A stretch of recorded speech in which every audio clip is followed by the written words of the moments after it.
Students कैसे हो आप। हम पढ़ रहे हैं chapter improvement in food resources. तो कल ही जब ये चैप्टर हमने स्टार्ट किया था, आज हम देखेंगे इसका और एक टॉपिक जिसे हम कहते हैं इम्प्रूवमेंट इन क्रॉप यील्ड्स।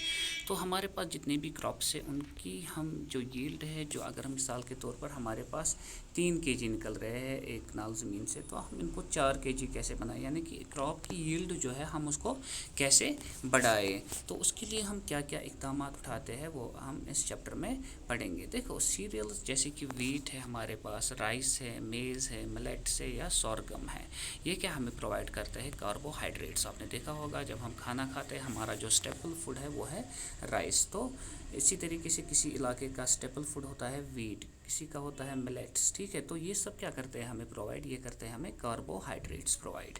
लेकिन अब जो पल्सेस हमारे पास है, जैसे कि चने की दाल है, ग्राम से हम कहते हैं, या मटर पी जिसे हम कहते हैं ब्लैक ग्राम, या उड़द की दाल, ग्रीन ग्राम जिसे हम कहते हैं मूंग दाल, पिजन पी अरहर की दाल, लेंटिल मसूर दाल। ठीक है, तो ये सब हमें क्या प्रोवाइड करते हैं, प्रोटीन्स।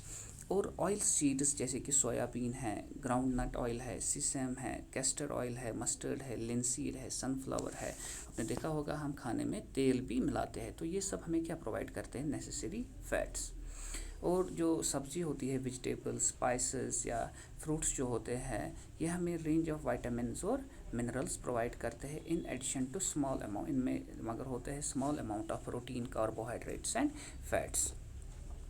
तो ये चाहे हम सब्ज़ी खाए या मसाले देखें, स्पाइसेस या फ्रूट्स, मेवे देखें, तो ये हम खाते हैं विटामिन्स और मिनरल्स के लिए। लेकिन इनमें क्या होती है, दूसरी चीज़ भी प्रेजेंट छोटे अमाउंट में होती है, इनमें कार्बोहाइड्रेट्स हो, फैट्स हो या प्रोटीन्स हो।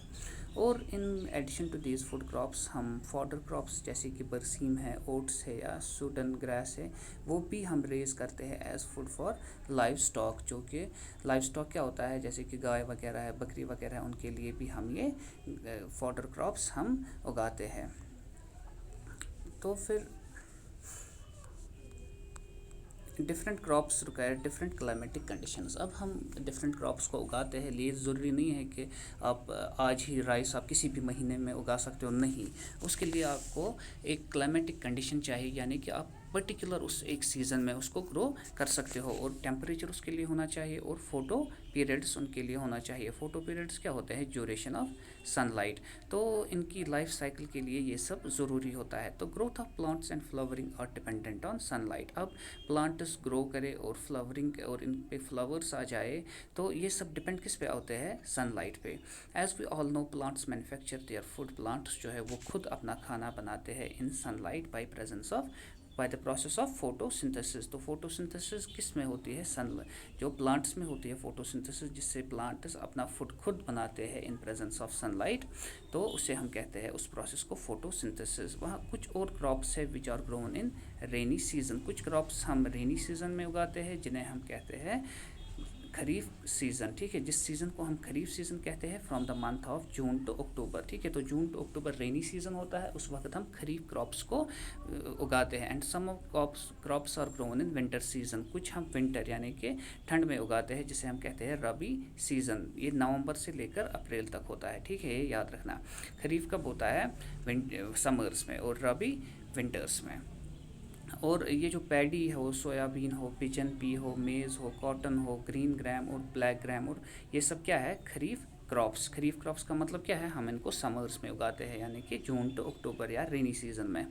और वीट, ग्राम, पीस, मस्टर्ड, लिनसीड, ये क्या है, रबी क्रॉप्स। इन्हें हम विंटर सीजन में कहते हैं, उगाते हैं। इन्हें हम कहते हैं रबी क्रॉप्स। ये आप याद रखना। In India there has been 4 times increase in production of food grains. अब इंडिया में 4 टाइम्स, अगर 3 क्विंटल, अगर 1 क्विंटल उगा रहे थे तो अब 4 क्विंटल उगा रहे हैं, यानी कि 4 टाइम्स इंक्रीज हुई production of food grains from 1952 to 2010। लेकिन जो इंक्रीज़ हुआ कल्टिवेबल लैंड जो हमारा है, वो खाली 25% इंक्रीज़ हुआ।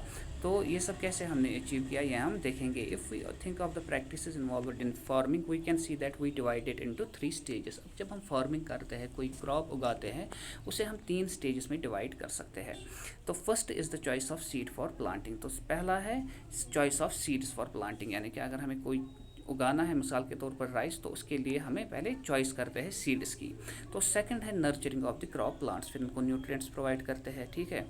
थर्ड है protection of growing and harvested crops from loss, फिर हम उनकी प्रोटेक्शन करते हैं जब वो उगते हैं, ठीक है, ताकि वो नुकसान ना हो। तो मेजर एक्टिविटीज़ जो होती है इन्वॉल्व होती है क्रॉप यील्ड्स में, वो हम 3 में डिवाइड करते हैं।